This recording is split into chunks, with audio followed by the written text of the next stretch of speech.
Acidez de la leche. ¿Cómo disminuirla?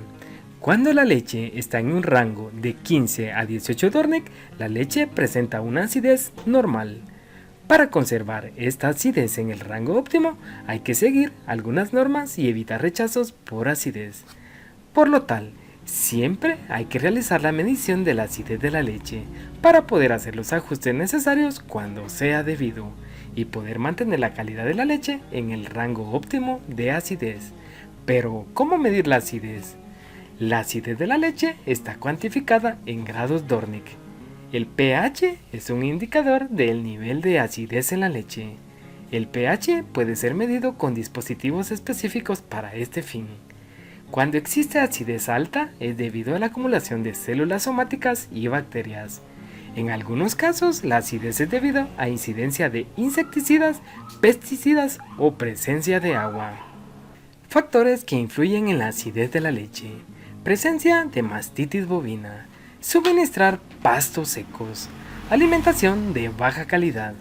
Falta de higiene en utensilios utilizados en el ordeño. pH de la leche. Acidez alta. Cuando se presenta acidez en la leche por acumulación de bacterias, hay que prestar la atención debida en la higiene de los utensilios utilizados al momento del ordeño, ya que la falta de higiene en el momento del ordeño es el vehículo para el ingreso de la mastitis. Otro punto a recalcar acá es que no solo está en juego la salud de las vacas, sino también la salud de los trabajadores. Por lo tanto, deben fijar protocolos de higiene para poder mitigar enfermedades, tanto en animales como en los trabajadores. Para estar siempre en el rango óptimo de acidez en leche, realice mediciones. Recuerde que lo que no se mide no se corrige y por lo tal no mejora. Este problema es posible evitarlo en los comederos.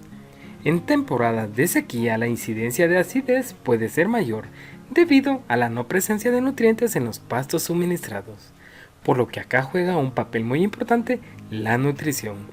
Otro error que hay que evitar es suministrar suplementación solo en estaciones secas. La suplementación debe ser durante todo el año, ya que es la suministración de micro y macronutrientes que no están presentes en los pastos y concentrados suministrados a las vacas lecheras.